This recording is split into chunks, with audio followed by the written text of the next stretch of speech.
Uhali gani mtazamaji wa TVE, karibu katika taarifa ya habari. Tukujuzia yale yaliyojiri tuliokuandalia kutoka chumba cha habari. Mimi ni Miriam Mlaponi, nitakusomea habari za kitaifa. Habari za kimataifa zitasomwa na Roman Shirima na habari za biashara zitasomwa na Sofia Amani. Karibu hadi tamati. Kifuatacho ndani ya TVE habari. Rais Dr. Mwinyi atunikiwa tuzo ya kutambua mchango wake katika mageuzi ya uchumi na sekta ya fedha. Katika biashara, CRDB yasaini makubaliano kimkakati ya kimataifa kuimarisha ujumuishaji wa fedha Afrika Mashariki. Na katika habari za kimataifa, Rais Ruto amtunuku Raila Odinga tuzo ya heshima ya juu zaidi akimtaja kuwa mzalendo na shujaa. Karibu mtazamaji wa TVE na moja kwa moja tuanzie kwa mgombea wa nafasi ya urais wa Jamhuri ya Muungano wa Tanzania kupitia Chama cha Mapinduzi CCM, Daktari Samia Suluhu Hassan ameahidi kuwa ikiwa atapewa ridhaa ya kuunda serikali kwa wilaya ya Rufiji, wanatarajia kujenga miradi miwili ya umwagiliaji na skimu ya umwagiliaji ya hekta 13,000 kwenye bonde la mto Rufiji ili kusisimua kilimo cha umwagiliaji na udhibiti wa mafuriko. Mwanahabari wetu Josephine Kaponya ameandaa taarifa zaidi ambayo nasomwa hapa studio na Goodluck Msola. Dr. Samia ametoa kauli hiyo Jumatatu Oktoba 20, 2025 wakati akihutubia maelfu wananchi wa wilaya ya Rufiji mkoani Pwani kwenye viwanja vya Ujamaa Ikwiriri kwenye mkutano wa kampeni, akisisitiza kuwa tayari mkandarasi amepatikana na takribani shilingi bilioni 245 zitatumika. Niwaahidi pia kwamba tunakwenda kukamilisha na tunaenda kuharakisha utekelezaji wa miradi hii ili kila mtu aweze kupata maji. Wito wangu baada ya hayo niliyoyasema, wito wangu ndugu zangu, wengi huu ulioko hapa uwanjani unaonesha imani kwa Chama cha Mapinduzi. Sasa imani kwa Chama cha Mapinduzi itasomeka tarehe 29 kesho kutwa, siku 8 zijazo, ya 9 ndio jambo letu liko uwanjani. Umma huu ulioko hapa, kila aliyeandikishwa, ni waombe twende tukapige kura. Twende tukachague Chama cha Mapinduzi. Chama cha Mapinduzi tumetayarisha kazi ya kuifanya kwa miaka 5 ijayo. Kwa upande wake, mgombea ubunge wa jimbo la Rufiji Mohamed Mchengerwa ameeleza utekelezaji wa miradi mbalimbali ambayo imetekelezwa na mgombea huyo katika kipindi cha uongozi wake ndani ya miaka 4. Nao baadhi ya wagombea ubunge wengine kutoka jimbo la Kisarawe mkoa wa Pwani wakimuombea ridhaa ya ushindi mgombea huyo wa nafasi ya urais kuelekea uchaguzi mkuu unaotarajiwa kufanyika Oktoba 29, 2025. Wameomba Watanzania kujitokeza kwa wingi kupiga kura na kuchagua viongozi wanaostahili kuongoza taifa la Tanzania. Mgombea huyo wa nafasi ya urais wa Jamhuri ya Muungano wa Tanzania kwa tiketi ya Chama cha Mapinduzi, Dr. Samia Suluhu Hassan ameanza kampeni zake ndani ya mkoa wa Pwani akitokea Sumbawanga mkoani Rukwa, ambapo amefanya mikutano mikubwa mitatu katika wilaya ya Mkuranga, Kibiti pamoja na Rufiji, akiendelea kuinadi ilani ya Chama cha Mapinduzi kuelekea uchaguzi mkuu utakaofanyika Oktoba 29, 2025. Rais wa Zanzibar na mwenyekiti wa Baraza la Mapinduzi Daktari Hussein Ali Mwinyi amesema mageuzi uchumi na fedha yaliyofanywa na serikali yamekuwa msingi muhimu wa kuijenga Zanzibar unaoshirikisha wananchi katika ujenzi wa nchi yao. Zaidi tuungane naye Muhammad Jamal. Ameyasema hayo wakati wa kumpongeza Rais Daktari Mwinyi kwa mageuzi ya uchumi na fedha na utoaji wa gawio kwa wawekezaji wa Zanzibar, sukuk na uzinduzi wa skimu ya hifadhi ya jamii yenye kufuata misingi ya Kiislamu, hafla iliyofanyika viwanja vya Ikulu leo tarehe 20 Oktoba 2025.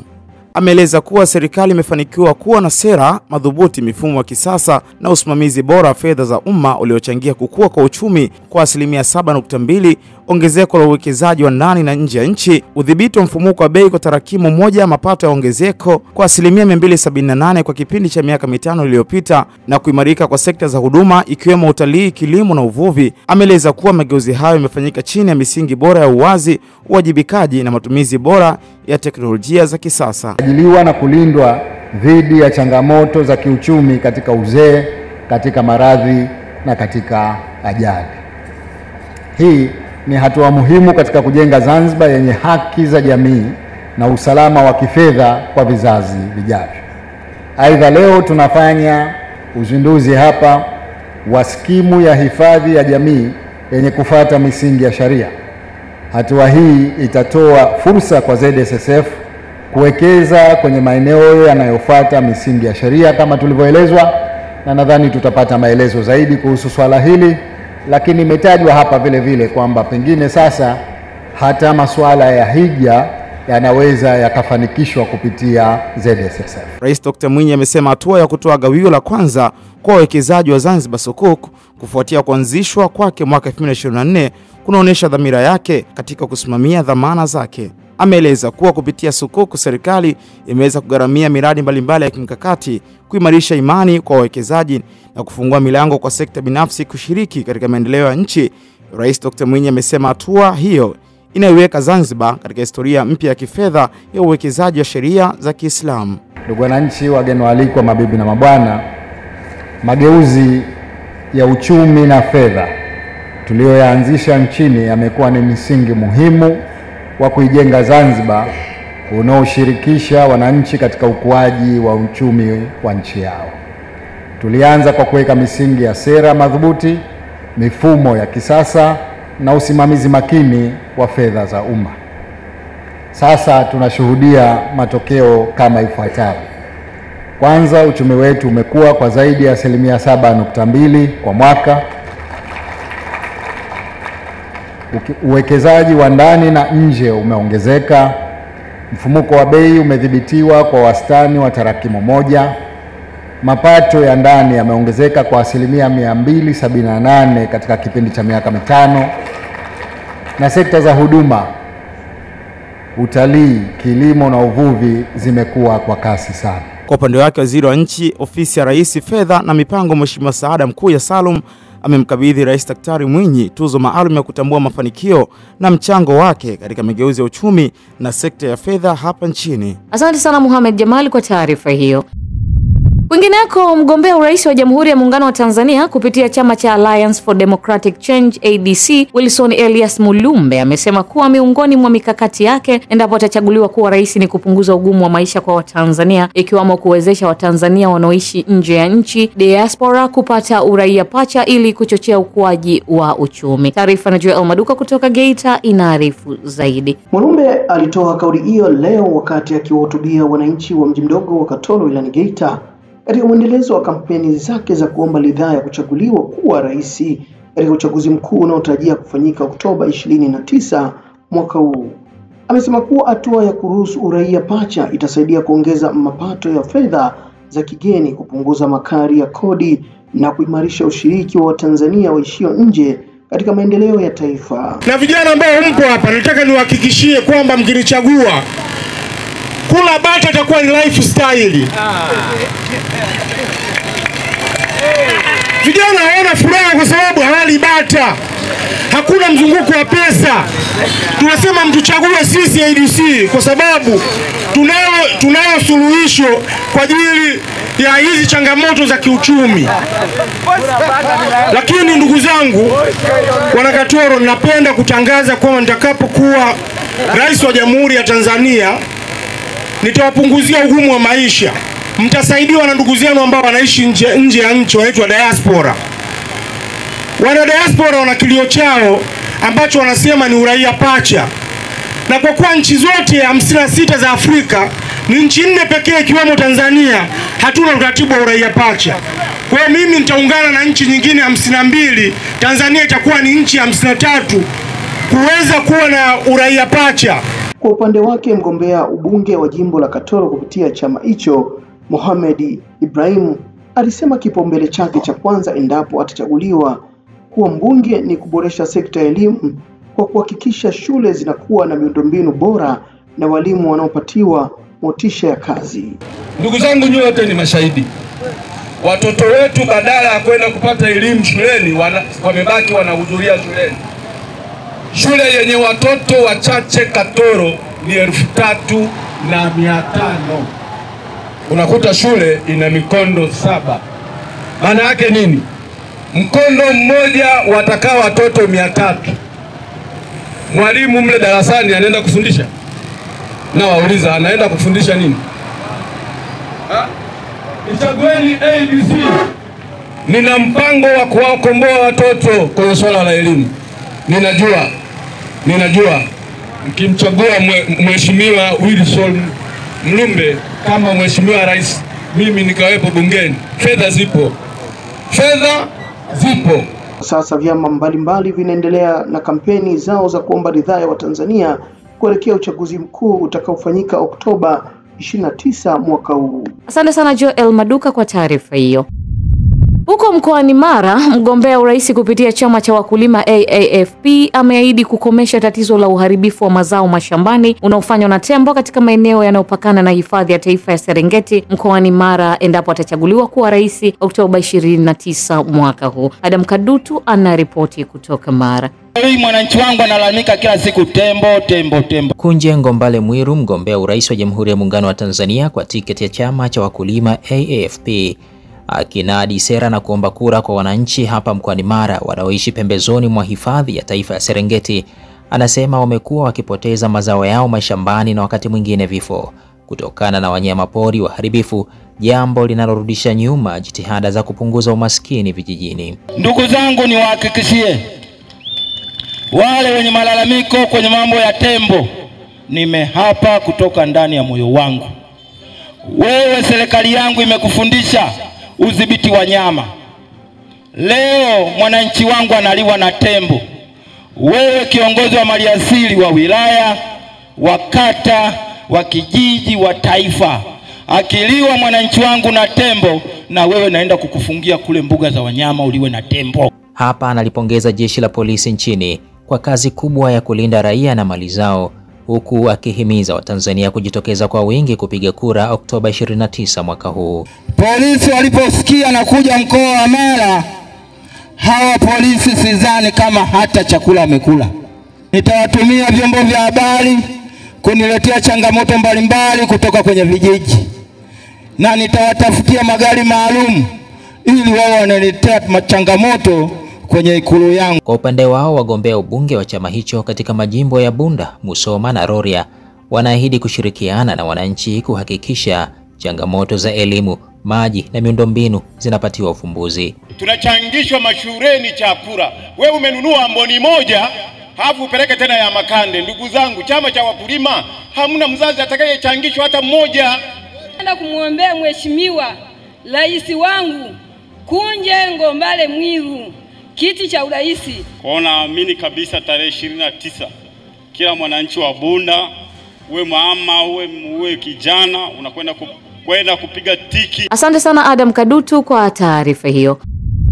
Mkuu wa mkoa wa Dar es Salaam Albert Chalamila amehitimisha mgogoro wa nyumba iliyopo kiwanja namba 819 Msasani Beach uliomhusisha mjane wa marehemu Justin Rugaobula, Bi Alice Haule na Muhammad Mustafa Yusuf Ali, ambapo amemkabidhi umiliki wa nyumba hiyo na hati miliki Bi Alice Haule baada ya timu ya wataalamu walioiunda kujiridhisha kuwa mjane huyo ndiye anayepaswa kukabidhiwa umiliki wa nyumba hiyo kama msimamizi wa mirathi. Mrisho Mapeyo anayo taarifa zaidi. Akizungumza Jumatatu Oktoba 20 jijini Dar es Salaam, mkuu wa mkoa Albert Chalamila amesema baada ya kuibuka kwa mgogoro huo wa nyumba aliunda tume maalumu ya wataalamu iliyohusisha wataalamu kutoka ofisi ya kamishna wa ardhi, jeshi la polisi na mawakili kutoka pande zote za mgogoro, ambapo timu hiyo imejiridhisha kuwa Alice ndiye mwenye haki kwenye nyumba hiyo kama msimamizi wa mirathi ya marehemu mumewe Bwana Justice Rugaibula. In person.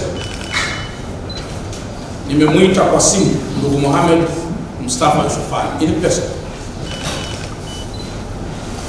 na amekuwa akiniambia yuko South Africa kwa ajili ya matibabu.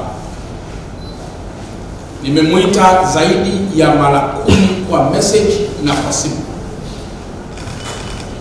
Ilipofika wiki fulani mbili, nilimweleza kwamba ninampatia only 5 days. Then akishindwa tena kuja hapa katika ofisi hii, taratibu zingine zote za kisheria zitaendelea. Na ndugu Muhammad Mustafa Yusuf Ali amekuwa ni mtovu wa nidhamu wa kutumia majina hata ya familia Mheshimiwa Rais kinyume na utaratibu kwa kuichafua na kuchafua viongozi wengine. Bado mbele yenu waandishi wa habari, natoa tena siku 5 kwa Muhammad Yusuf Ali aje mwenyewe kama alivyoitwa kwa mkuu wa mkoa na kwa jeshi la polisi. Atakapofeli, tutatumia kila njia iliyo ya kihalali na ya kisheria kumleta hapa nchini kama yuko nje ya nchi. Tunafanya hivi ndugu zangu, ili tusiwe viongozi wa kurupukaji tunapofanya maamuzi. Pande zote zisikilizwe, pande zote zionekane, ili mambo yote yaweze kuisha kwa mazungumzo na katika njia ambazo ni halali. Kwa upande wake, kamishna msaidizi wa ardhi mkoa wa Dar es Salaam Shukrani Kiando, akizungumza kwa niaba ya katibu mkuu wa Wizara ya Ardhi, ameeleza hatua mbalimbali zilizochukuliwa hadi kufikia maamuzi ya kumkabidhi nyumba hiyo Bi Alice, ambapo amesema nyumba hiyo haikuuzwa kisheria, kwani fedha walizopeana ni za kukopeshana, lakini pia hakuna sehemu Bi Alice alishiriki uuzaji wa nyumba hiyo ya wanandoa. Kamati imethibitisha kuwa nyumba iliyopo kwenye kiwanja namba 819 Msasani Beach imekuwa ikimilikiwa kihalali na Justice M. Lugaibula na kuwa nyumba hiyo ni mali ya ndoa, matrimonial property. Lakini pia kamati imebaini kuwa mnamo mwaka 2010 Mohamed Mustafa Yusufali na marehemu Justice Lugaibula waliingia mkataba wa kukopeshana fedha kiasi cha shilingi milioni 150 kwa dhamana ya nyumba tajwa. Lengo kuu ni mkopo, sio kuuza nyumba. Mheshimiwa Rasi, kamati imebaini kuwepo kwa mkataba wa mauziano wa nyumba hiyo baina Mohamed Mustafa Yusufali na Justice M. Lugaibula mwaka 2010, ambapo ilikuwa ni takwa la mkataba huo kwamba ikitokea Justice ameshindwa kulipa deni hilo, basi dhamana nyumba ihamie kwa Mohamed Yusufali. Mheshimiwa Mwenyekiti, kamati haikufanikiwa kuona spouse consent, idhini ya mwenza ambayo ni halisi, yani original copy, licha ya pande zote kutakiwa kuwasilisha nyaraka hiyo katika kamati. Mheshimiwa mkuu wa mkoa, pia Bibi Alice Haule anakataa kwamba hajawahi kutoa idhini ya ndoa ya kuuza mali ya ndoa. Anaeleza kwamba ndio maana amekuwa akishughulikia swala hili akilalamika tangu mwaka 2012. Pia tumeona katika taarifa ya kamati, kutokana na hizo fact, wanapendekeza milki ya nyumba hiyo irejeshwe kwa Alice Pasco Haule kama msimamizi wa mirathi ya marehemu Justice Lugaibula, ikiwa ni utekelezaji wa tuzo decree iliyotolewa na Baraza la Ardhi na Nyumba wilaya ya Kinondoni mwezi Septemba 2021, lakini pia kutokana na mashtaka ya kugushi spouse consent kwa maana ya idhini ya mwenza. Mara baada ya maamuzi hayo kutolewa, Bi Alice amemshukuru Rais Dr. Samia na mkuu wa mkoa wa Dar es Salaam kwa kumwezesha kupata haki hiyo, na amebainisha kuwa kwa sasa anaishi na watoto 4, wawili ambao alizaa na marehemu mume wake, lakini wawili ni watoto wa marehemu mume wake aliozaa na mwanamke mwingine. Shukuru Mheshimiwa Rais kwa kutuitikia sisi wa Tanzania na kusikia vilio vyetu. Lakini pia nipende kumshukuru mkuu wa mkoa kwa kuweza kufika mapema sana pale nyumbani na kutusikiliza.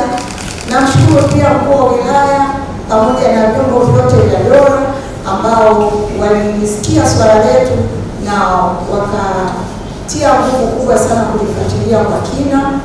Na nashukuru pia majirani, wananchi pamoja na vyombo vya habari kwa kile ambacho mlikifanya kwa siku ya tukio, kitasaidia zaidi. Asante sana Mrisho Mapeyo kwa taarifa hiyo.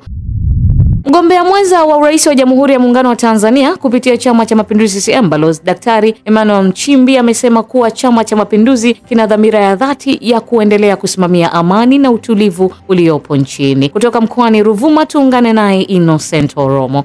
Balozi Daktari Nchimbi ametoa kauli hii akiwa mkoani Ruvuma wilayani Tunduru wakati wa kampeni za kuwanadi wagombea wa Chama cha Mapinduzi pamoja na kuieleza ilani ya chama hicho katika kijiji cha Nalasi Mashariki, kata ya Nalasi, jimbo la Tunduru Kusini. Amesema kuwa pamoja na juhudi za kuhakikisha wananchi wanapata maendeleo, ilani ya Chama cha Mapinduzi ya mwaka 2025 hadi 30 chini ya mwenyekiti wake ambaye pia ni mgombea urais wa Jamhuri ya Muungano wa Tanzania Daktari Samia Suluhu Hassan imejielekeza katika kulinda amani na utulivu ndani na nje ya mipaka ya nchi.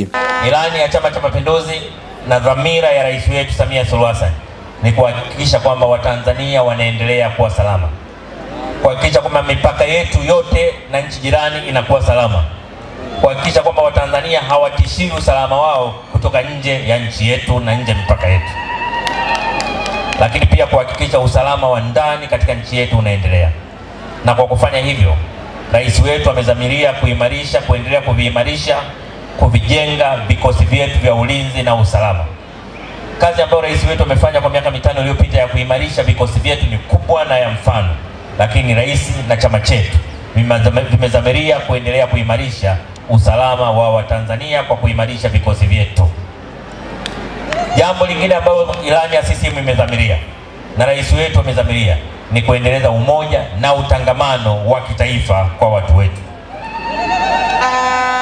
Aidha, amesema kuwa ilani ya Chama cha Mapinduzi kwa wilaya ya Tunduru katika sekta ya afya imejielekeza kuendeleza na kuboresha miundombinu ya afya, vifaa tiba na kuongeza idadi ya wataalamu, lengo ikiwa ni kurahisisha upatikanaji wa huduma bora za uhakika kwa wananchi bila kulazimika kusafiri umbali mrefu. Tunakwenda kuboresha hospitali yenu ya wilaya kwa kuiongezea majengo, kuongeza vifaa tiba na kuongeza wataalamu ili watu waweze kutibiwa magonjwa karibu yote hapa Tunduru. Hapo vipi? Lakini pia tunakwenda kujenga zahanati mpya 10. Zahanati mpya ngapi? 10. Lakini pia tunakwenda kujenga vituo vipya vya afya 5. Hapo vipi? Na nia ya CCM na nia ya Rais Samia ni kuona kwamba huduma za afya kwa watu wetu zinasogea karibu na mahala wanapoishi. Kwa upande wake, mgombea nafasi ya ubunge jimbo la Tunduru Kusini kupitia Chama cha Mapinduzi, Mhandisi Fadhili Chilombe, amesema kupitia mpango wa ruzuku ya viuatilifu iliyotolewa na serikali wilayani Tunduru kwa ajili ya zao la korosho, uzalishaji umeongezeka kutoka tani 15 hadi kufikia tani 31, hatua inayodhihirisha mafanikio ya sera za serikali ya Chama cha Mapinduzi katika kuendeleza kilimo. Serikali ya Chama cha Mapinduzi katika kipindi hiki kimeleta Tunduru jumla shilingi bilioni 49.477. Na kwa sababu ya uwepo wa viuatilifu hivyo, zao la korosho lilipanda kutoka tani 15 ambazo tulikuwa tunazoea kuvuna mpaka kufika 31. Na kuwafanya wananchi wa eneo hili wapate jumla shilingi bilioni 164 plus. Asante sana Innocent Oromo kwa taarifa hiyo. Zaidi ya shilingi bilioni 572 zimewekezwa katika miradi ya maendeleo katika wilaya ya Temeke, ikiwemo ujenzi wa hospitali 2 za wilaya, miradi ya maji pamoja na elimu katika kipindi cha miaka 4 ya uongozi wa Rais Dr. Samia. Goodluck Msola anayo taarifa zaidi. Hayo yameelezwa katika dua maalum ya kuombea uchaguzi iliyofanyika wilayani Temeke, ambapo kwa mujibu wa mwenyekiti wa Umoja wa Wanawake wilaya ya Temeke UWT Bilawama Muhamedi, amesema kutokana na uwekezaji huo ameamua kufanya dua hiyo maalum ili kuiombea serikali na uchaguzi mkuu ujao uweze kufanyika kwa amani. Tumeandaa dua maalum kwa ajili ya kumwombea rais wetu. Ukizingatia kwenye wilaya yetu amefanya mambo makubwa, mazuri na muhimu.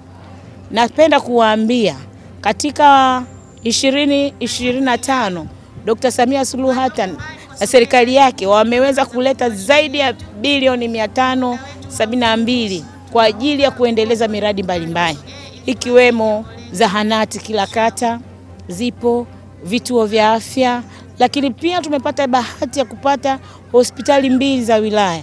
Moja imekamilika, ipo eneo la Zakem, lakini nyingine nayo inaendelea kujengwa kwa kasi ambayo ipo eneo la Chamazi. Lakini si hivyo tu, pia mama ameweza kufanya mambo mengi. Amemtua mama ndoo vizuri katika wilaya yetu hii ya Temeke, hususan katika jimbo letu hili la Mbagara.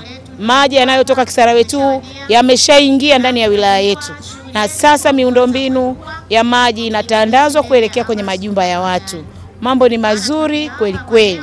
Upande wake Ahmed Mkumba, shehe wa kata ya Kijichi, amesisitiza Watanzania kuendelea kuitunza amani, kutokana na amani kuwa ndio msingi wa maendeleo ya taifa. Amani ni kitu kikubwa sana. Kila mtu, kila mzazi ajitahidi kuzungumza na watoto wake juu ya kuilinda amani yetu tuliyokuwa nayo katika nchi ya Tanzania. Nchi zote zilizotuzunguka zimekwisha chafuka tayari. Kisiwa kilichobakia cha amani ni Tanzania tu peke yake. Kwa hiyo muhimu wa amani ni mkubwa zaidi, kuliko kitu chengine chochote. Mheshimiwa ndugu mwandishi, tunahamasisha kupitia misikitini na vikazi vingi kuwaambia watu umuhimu wa amani. Hiyo haki haiwezi kupatikanika bila ya amani. Watu tunawaambia waende wakafanye uchaguzi, wakapige kura, na tunawahimiza watu wapige kura warudi nyumbani. Vijana, pigeni kura, rudini nyumbani. Nao baadhi ya viongozi walioshiriki katika dua hiyo wakizungumza wameshukuru serikali kutokana na kutekeleza miradi hiyo katika kata zao, huku wakiahidi kuendelea kuiunga mkono serikali katika uchaguzi mkuu ujao. Niko mbele yenu kuiombea amani yetu ya Tanzania. Amani iliyoko katika nchi yetu ya Tanzania tusijaribu ikatoweka. Hivyo niwasisitize sana Watanzania wenzangu, niwasisitize sana ndugu zangu wa imani zote, tukaiombea amani yetu ya Tanzania. Vile vile niwasisitize sana wananchi wote na wakereketwa wa chama chetu cha Mapinduzi, tujitokeze kwa wingi na wananchi wote. Kiukweli mama huyu ndani ya kipindi cha miaka 4 amefanya mengi sana ndani ya kata yangu ya Miburani, na maanisha jimbo la Temeke. Kwanza kabisa alituletea kituo cha afya kwa maana ya zahanati ya kata. Lakini pia kwenye kata yetu ya Miburani kulikuwa na uchache wa madarasa ya sekondari. Mama huyu ameenda kutujengea kupitia pesa ya mapato ya ndani, lakini pia kuna pesa ambayo ilikuwa imeongezwa kutoka serikali kuu. Kiukweli na mambo mengi sana ambayo ameyafanya mgombea wetu wa urais kwa kipindi kile cha miaka 4. Asante sana Goodluck Msolla kwa taarifa hiyo.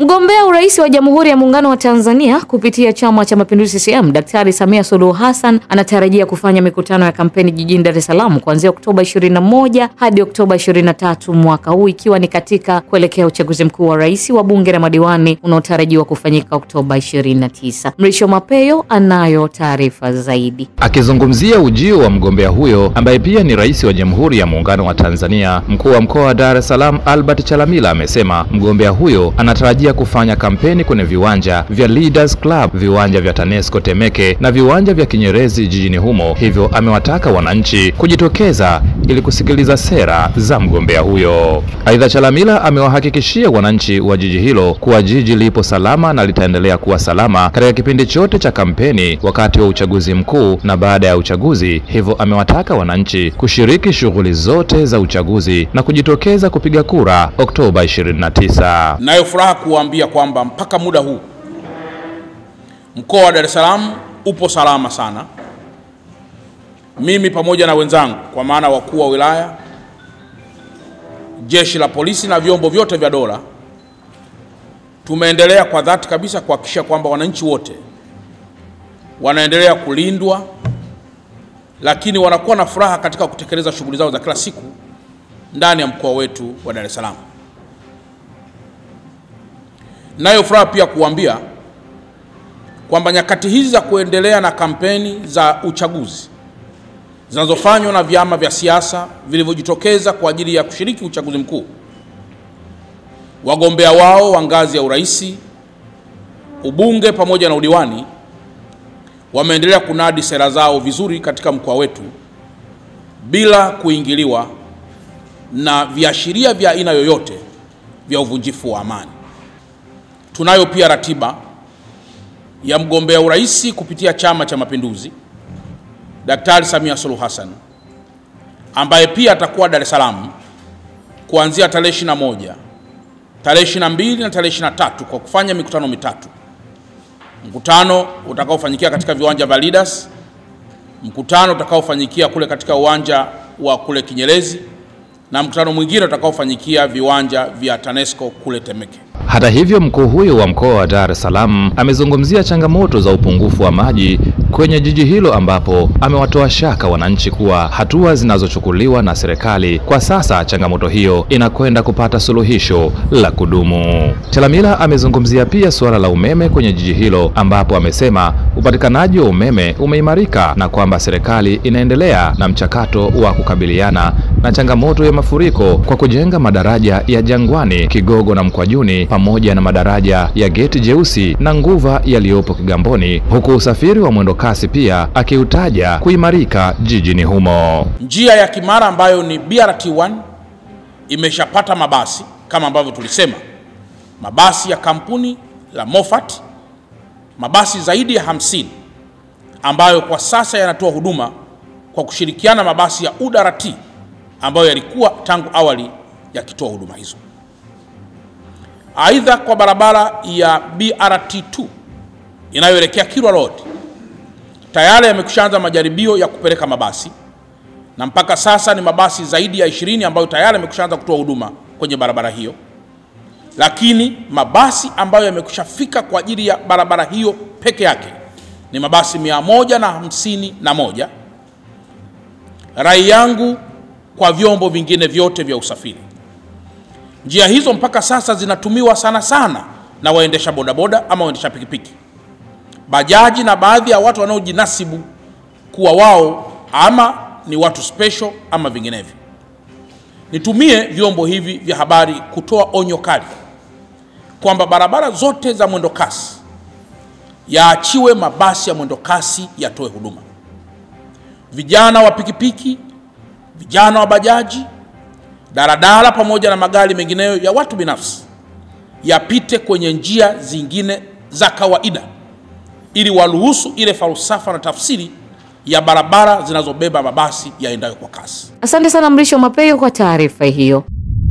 Tanzania imekuwa mwenyeji wa kongamano la pili la kitaaluma la Jumuiya ya Basaana duniani ambapo nchi wanachama zaidi ya 10 tawi la jumuiya hiyo barani Afrika zimeshiriki jijini Arusha. Hazla Umari ana taarifa zaidi kutoka mkoani Arusha. Kongamano hilo lililokutanisha wataalamu kutoka sekta ya elimu, sheria, biashara, sanaa na taaluma zingine, ambapo linalenga kujadili jinsi ya kutoa matatizo yanayolikabili bara la Afrika na dunia kwa ujumla. Basaana remains committed to supporting your scholarship, facilitating publication avenues, and sustaining multi-dimensional collaboration long after this conference concludes. Let the scholarly presentations, dialogues, and informal exchanges inspire a new model of education, innovative business practices, and transformative research that embody the sustainable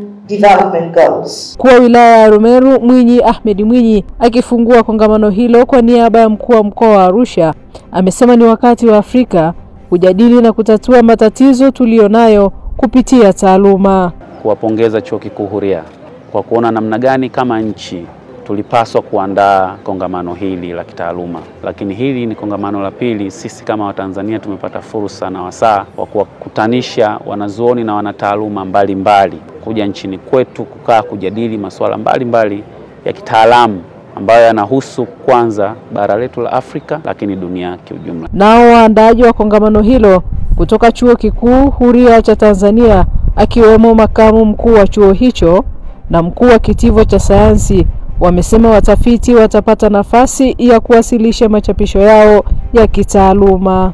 Tunachojadili ni jinsi ya kutumia taaluma zetu kutatua changamoto ambazo zinatukabili katika dunia hii. Mnajua kwamba tunakabiliwa na changamoto nyingi. Changamoto mojawapo ambayo ni very obvious ni mabadiliko ya tabia nchi. Lakini kuna magonjwa ya milipuko, kuna zile natural calamity kama earthquakes, kuanguka kwa milima kama ilivyotokea kwenye Anang.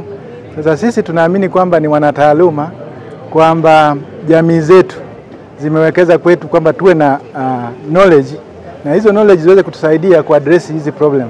Na wanazuoni, wanataaluma mbalimbali watapata fursa ya kuweza kuwasilisha tafiti mbalimbali ambazo wamezifanya katika maeneo yao ya ubobezi katika taaluma, na hiyo inatusaidia kuweza kuona kwamba hata kama taaluma ama utafiti fulani umefanyika katika bara jingine ama katika nchi nyingine, kuna uwezekano wa kuweza kujua kwamba changamoto hii katika upande fulani imeshughulikiwa namna gani, na kuona kama suluhisho hilo linaweza likatumika hapa katika nchi yetu.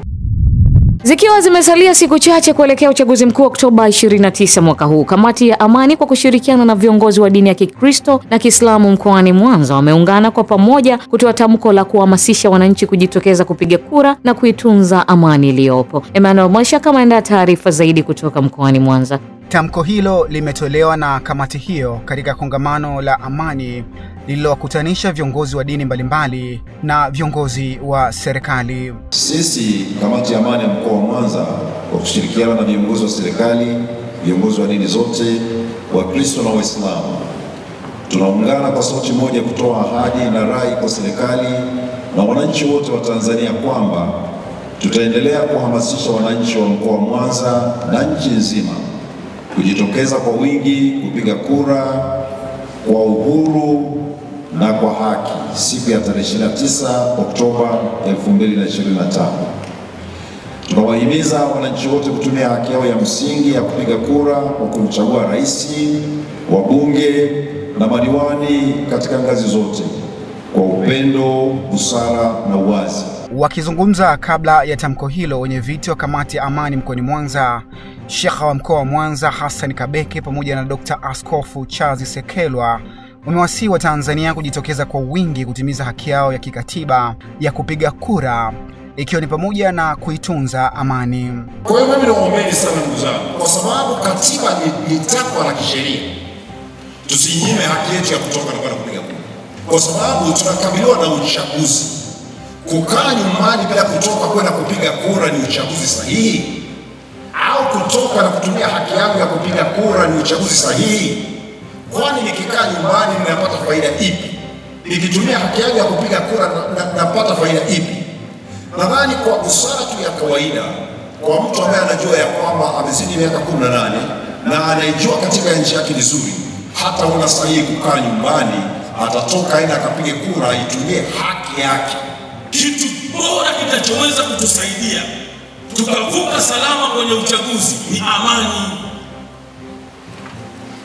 Na kuna maneno mengi tu. Wachungaji na mashehe mnahubiri sana amani, mbona hamhubiri haki? Jamani, haki haiwezi kuwepo kama hakuna amani. Ni haki yetu kusali sisi Waislamu kwa siku 5. Wenzetu wa Kristo mnao utaratibu wenu wa kusali, inawezekana kila Jumapili au kila baada ya siku fulani. Tuulizane humo wana kongamano.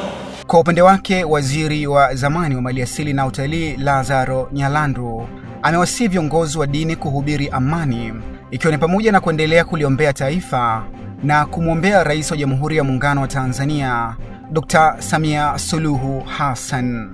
Katika yote ambayo mtayafanya na kuyajadili, mimi ningewakumbusha na kuwasihi msiache kwa kumwombea rais wetu mpendwa kwa moyo mkunjufu, kwa amani, kwa kumpenda, na mataifa mbalimbali wanaangalia akipendwa kiongozi wa nchi hiyo na watu wake, anaamka moyo wake ukiwa mkunjufu, anapata maono, vision, mambo ambayo angeyafanyia nchi hii, na ndio maana Tanzania imezidi kusonga mbele sana. Akizungumza na viongozi hao, mkuu wa mkoa wa Mwanza Saidi Mtanda amewahakikishia wananchi mkoani humo kuwa Mwanza ipo salama.